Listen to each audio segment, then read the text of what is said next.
7 a.m. on the West Coast, 10 a.m. on the East Coast, 3 p.m. in London, 11 p.m. in Kyoto, and in Malaysia, it's 1943. I'm Jay Sheldon, and I'm not wearing pants. Welcome in, everybody. Hello, Luna Amethyst. Yo, it's Toast.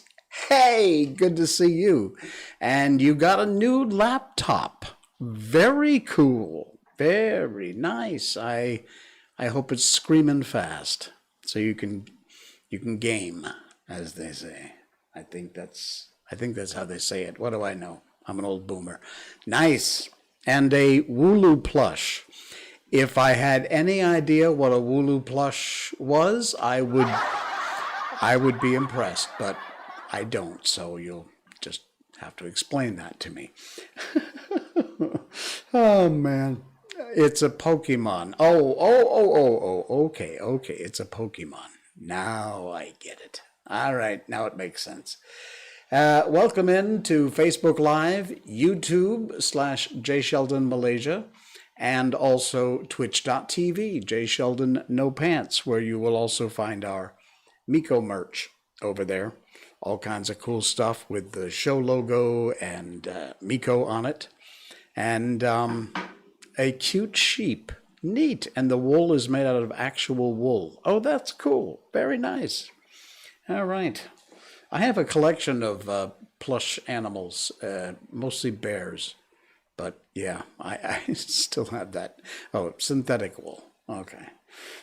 No sheep were harmed in the making of this plushie. Oh, man, it's Monday. It feels like a Monday. We had wicked rain this afternoon. But then, all of a sudden, it cleared up around 5 o'clock.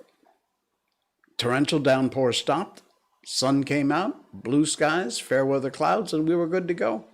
So no complaints. Everything got a good wet, and off we went, including a walk. So since we're talking about it, I guess it's time. Miko update. Miko update. Yes. The little girl is doing well. She's actually downstairs playing with my significant other. I thought she'd be in the aircon tonight, but apparently not. However, she's getting fat. Okay, she's not fat, but she's getting more solid. We measured her, we weighed her tonight, and she weighs, what is it? 10.7 kilograms. 10.7 kilograms. Whoa. That's up. She was like 10.2, 10.3 the last time we weighed her a couple of weeks ago. So, yeah, I mean, she is already, for a female Shiba Inu, she is way above and beyond what she ought to weigh. Oh, I wanted to share this too with you tonight. Chonk, maximum chonk. Okay, this is a very short little video. And I can't help but listen. When I hear this, I think of the Chariots of Fire theme. Here, take a look.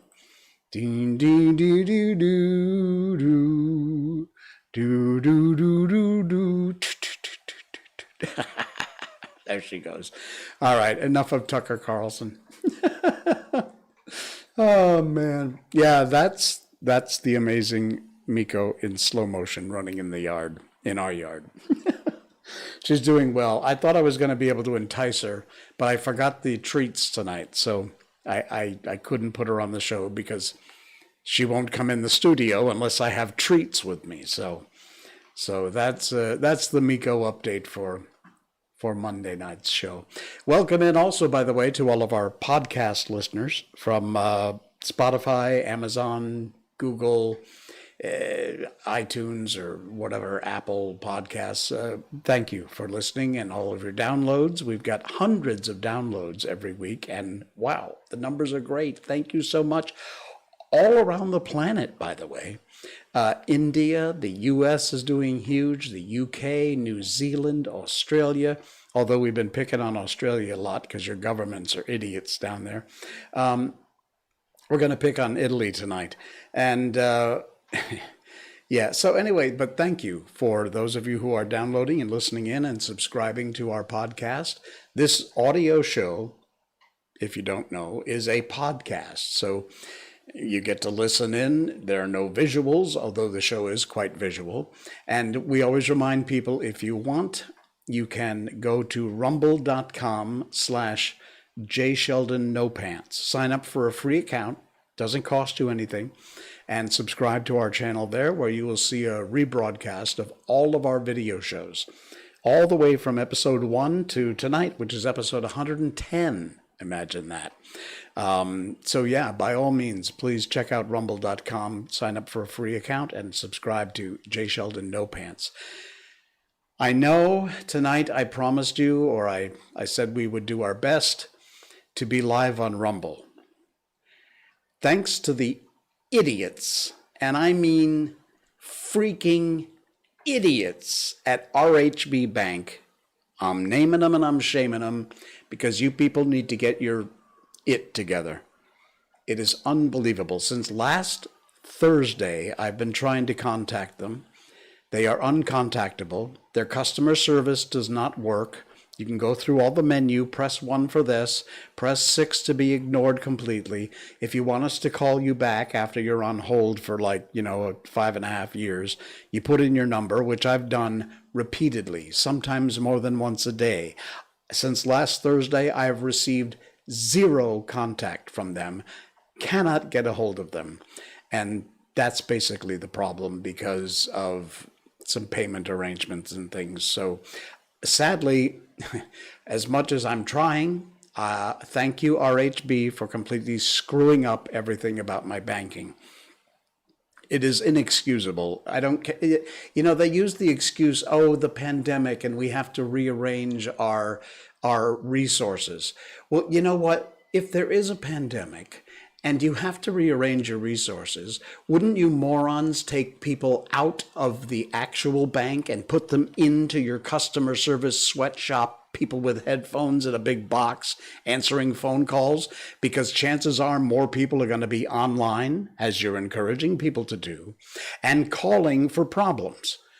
So take people out of the actual bank branches and stick their asses in the customer service department so we can get some answers when we have problems. It's unforgivable. I swear to God, if I had a chance, and I don't, sadly, I would pull my money out of that bank just like that. Sadly, I can't. But trust me, if there were a way, I would be gone. And that's after almost 20 years of being a loyal customer to this idiot bank. I need to find another way. All right. Let's see. Now that I've gotten all riled up about that, I can get all riled up about the morons in Italy. Take a look at this ridiculousness. Medical drones. You thought things were bad. You didn't think they could get any worse. Welcome to George Orwell's world. Medical drones are being deployed over Italian beaches, searching for feverish people. You'll see a picture here if you're on if you're on live or watching the rebroadcast on rumble.com.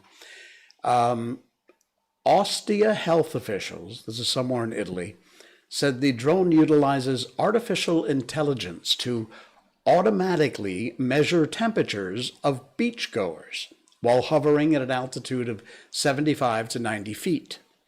That's about what, maybe 30 meters, 30, 40 meters?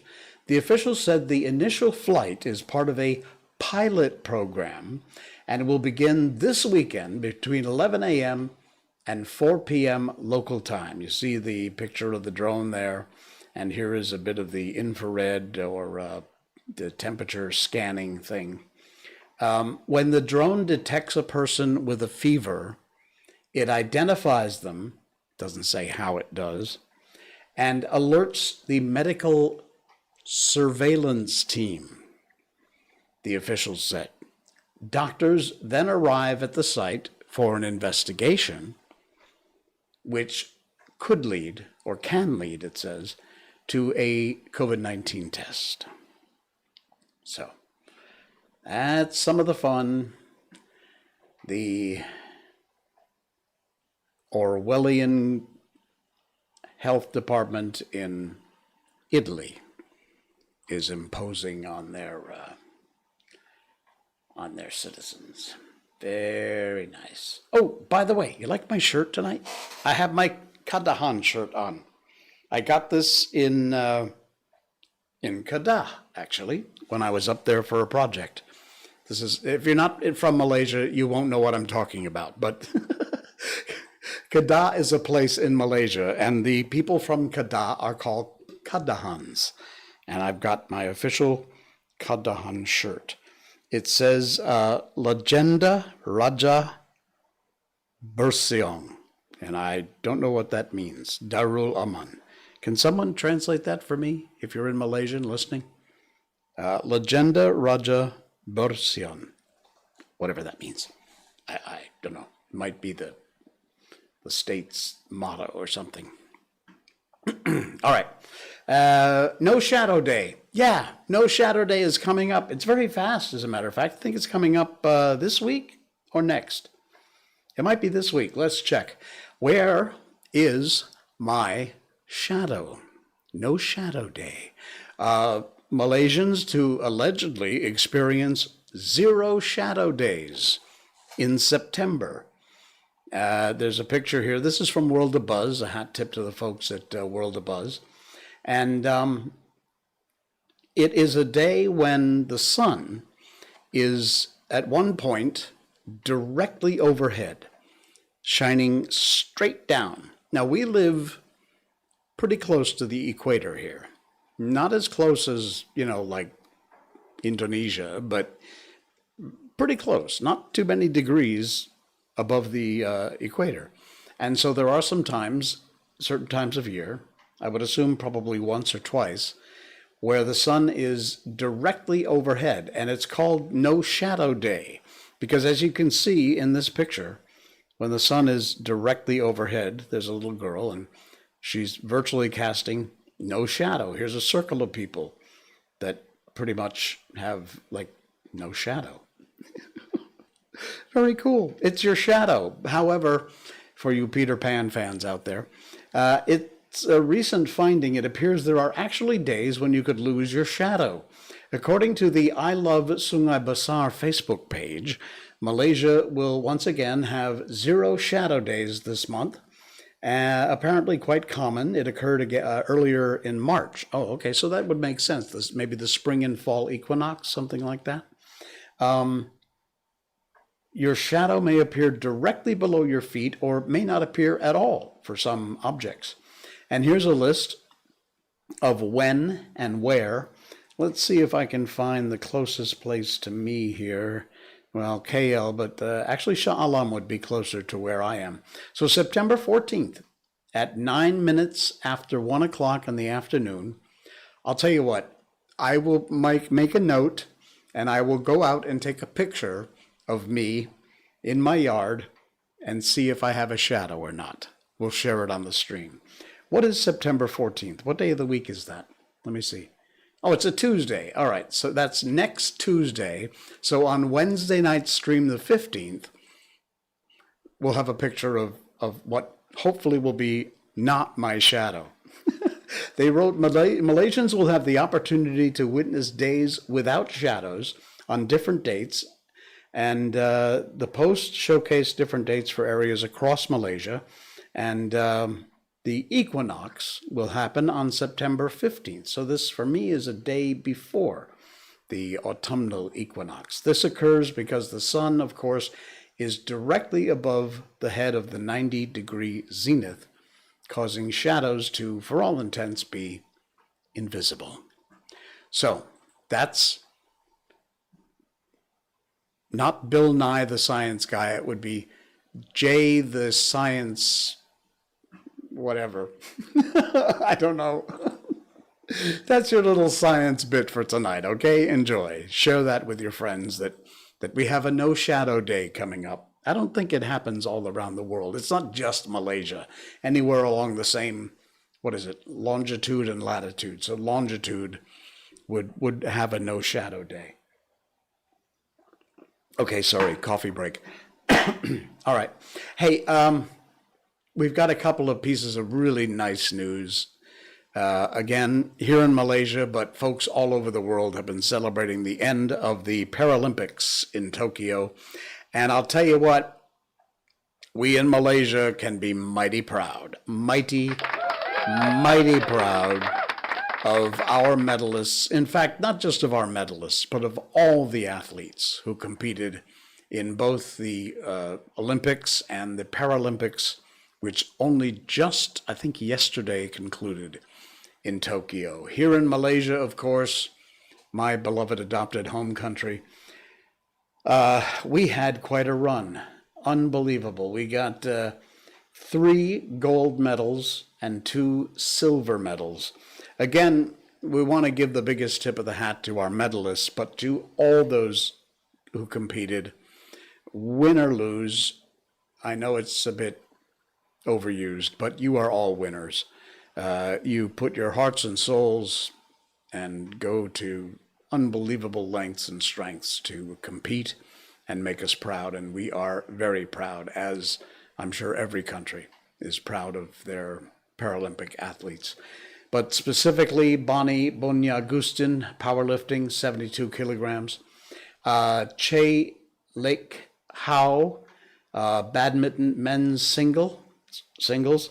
And our third gold from Abdul Latif Ramli in the athletic men's long jump. Did you see that, by the way? If you saw that jump, it was incredible, amazing. Silver medalist Zhong Yi Qi in the powerlifting men's 107 kilograms. And Chu Wei Lun in the bache mixed individual. That was incredible. So congratulations to the winners, 2 silver medalists and 3 gold medalists at the Tokyo 2020 Paralympics. And of course, congratulations to all of the amazing athletes who competed there. Fantastic. We could not possibly be more proud of all of you. Wow. Very nice. Tip of the hat to all those folks. Amazing. All right. As you know, on this show, we do a lot to encourage you to get back to books and reading, and especially the young people, your kids. If you've got nieces or nephews, cousins, if you have kids of your own, we always encourage you to do everything you can to get them reading. Read to them, let them read. Studies have shown, we've shared those studies here on the show before, that reading to your kids is as beneficial as having them actually read. They're both great. They're both wonderful. But some of these books are maybe a little above your child's reading ability. Reading to them is just as beneficial. It's really the biggest reason why when we started this stream almost a year ago, we wanted to include reading books as a big part of the show. It's the last half of the show. We do this every stream. And we have done all the classics. We did Alice in Wonderland, Peter Pan, The Little Prince, Velveteen Rabbit. We're right now in the beginning of The War of the Worlds by H.G. Wells. We've been reading a chapter every stream, and we will continue to do that coming up in just a little bit. But we do everything we can to encourage you both to read to your kids and to allow your kids to read. Buy them books. Buy them the gift that will open their minds and expand their minds. And one of the things that we have been promoting is something called the Little Free Library. It's such a brilliant idea. I don't know that it's popular or even happens at all here in Malaysia. I joined up with this Facebook page in order to help to promote the idea, and they continue to amaze me with some of the things they've done. Check this out. This is their latest post. We don't just grant libraries through our Library Impact program. We grant charter signs too, and recently granted 6 no-cost charter signs to WVU Alumni Emerald Coast chapter. And they have distributed already 1,000 over books to the kids in Pensacola, Florida area. No plans to stop anytime soon. And check this out. Basically, if you're listening to the podcast, you can't see the visuals, rumble.com/JSheldonNoPants. But people will take and set up these little looks like a dog house, really, with a glass window on the front. And inside, they will stack it and stock it with books, which are free for kids to borrow. You can leave a book. You can take a book. It's all free. But check this out. What a cool thing. Somebody's taken a newspaper vending machine. I assume it's an old one that was being thrown away. And they've taken the money mechanism and opened it up so it doesn't take money anymore. But you pull this down. You'll see here, you pull down, and inside are all the books, which kids can check out of the library. When they're finished reading them, they can bring them back.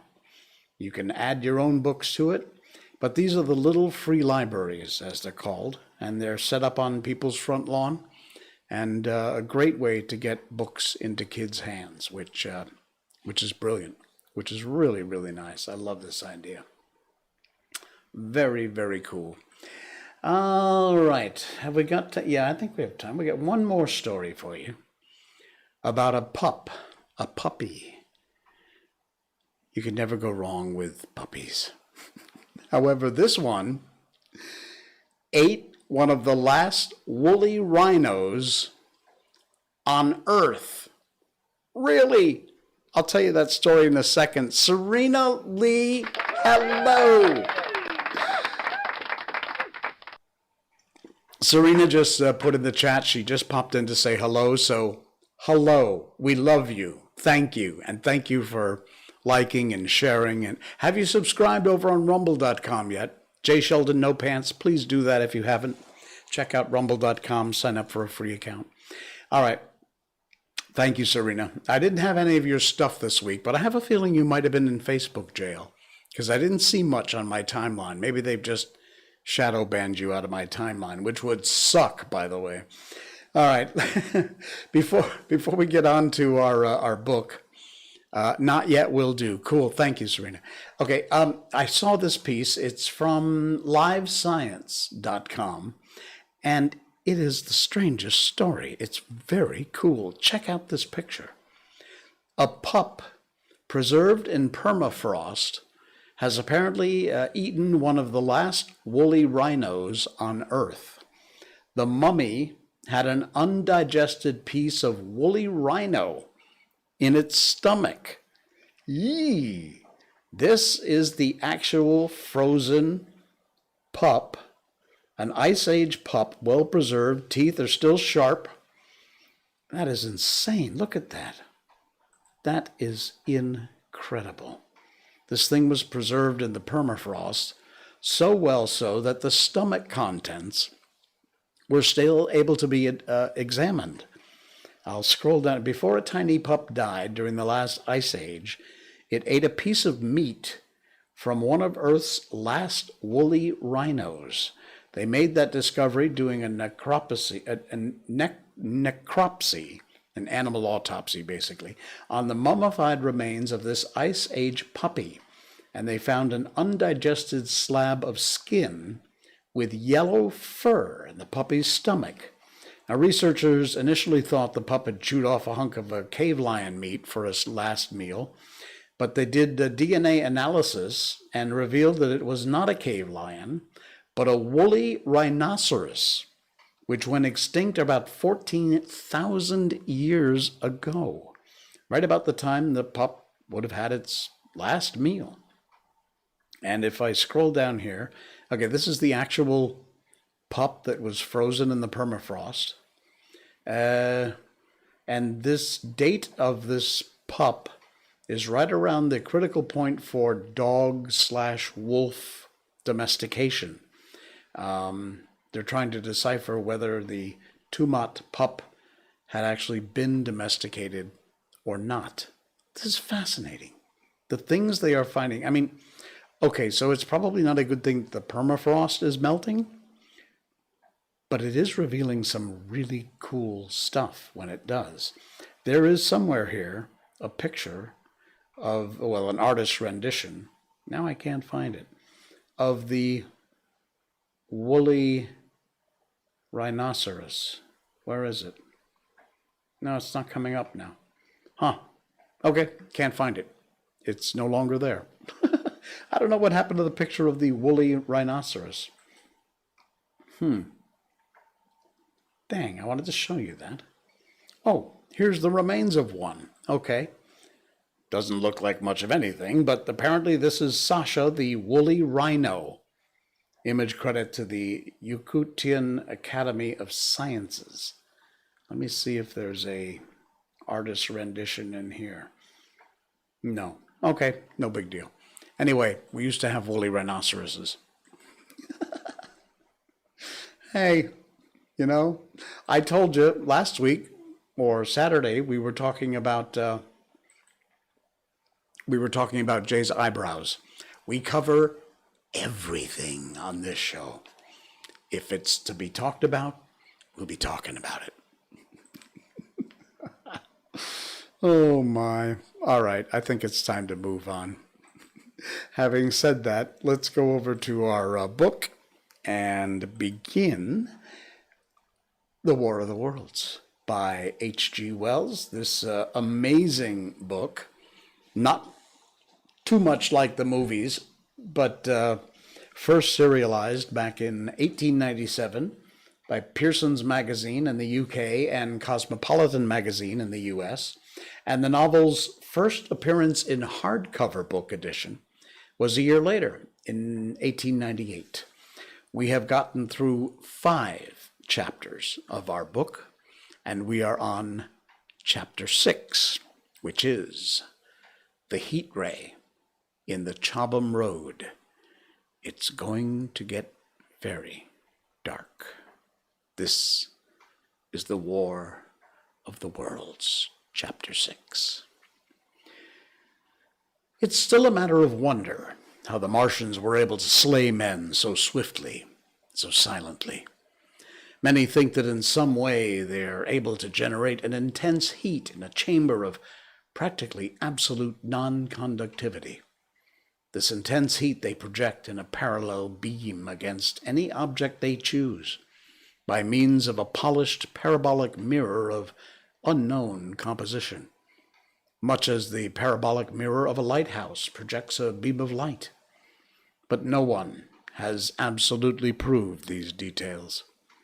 However it's done, it's certain that a beam of heat is the essence of the matter. Heat and invisible instead of visible light. Whatever is combustible flashes into flame at its touch. Lead runs like water. It softens iron, cracks and melts glass, and when it falls upon water, incontinently that explodes into steam. That night, nearly 40 people lay under the starlight about the pit, charred and distorted beyond recognition. And all night long, the common from Horsell to Maybury was deserted and brightly ablaze. The news of the massacre probably reached Chobham, walking in Ottershaw about the same time. In walking, the shops had closed when the tragedy happened, and a number of people, shop people and so forth, attracted by the stories they'd heard, were walking over the Horsell Bridge and among the road between the hedges that runs out at last upon the common. You may imagine the young people brushed up after the labors of the day and making this novelty as they would make any novelty, the excuse for walking together to enjoy a trivial flirtation. You may figure to yourself the hum of voices along the road in the gloaming. And yet, of course, few people in walking even knew that the cylinder had opened, though poor Henderson had sent a messenger on a bicycle to the post office with a special wire to an evening paper. As these folks came out by twos and threes upon the open, they found little knots of people talking excitedly and peering at the spinning mirror above the sandpits, and the newcomers were, no doubt, soon infected by the excitement of the occasion. By 8:30, when the deputation was destroyed, there may have been a crowd of 300 people or more at this place, besides those who'd left the road to approach the Martians nearer. There were 3 policemen, too, one of whom was mounted, doing their best under instructions from Stent to keep the people back and deter them from approaching the cylinder. There was some booing from those more thoughtless and excitable souls to whom a crowd is always an excuse for noise and horseplay. Stent and Ogilvy, anticipating some possibility of a collision, had telegraphed from Horsell to the barracks as soon as the Martians emerged, for the help of a company of soldiers to protect these strange creatures from violence. After that, they returned to lead that ill-fated advance. The description of their death, as it was seen by the crowd, tallies very close with my own impressions. The 3 puffs of green smoke, the deep humming noise, and the thrashes and flashes of flame. But that crowd of people had a far narrower escape than mine. Only the fact that a hummock of heathery sand intercepted the lower part of the heat ray had saved them. Had the elevation of the parabolic mirror been a few yards higher, none could have lived to tell the tale. They saw the flashes and the men falling, and an invisible hand, as it were, lit the bushes as it hurried toward them through the twilight. Then, with a whistling note that rose above the drone of the pit, the beam swung close over their heads, lighting the tops of the beech trees that lined the road, and splitting the bricks, smashing the windows, firing the window frames, and bringing down in crumbling ruin a portion of the gable of the house nearest the corner. In a sudden thud, hiss, and glare of the igniting trees, the panic-stricken crowd seemed to have swayed hesitantly for some moments.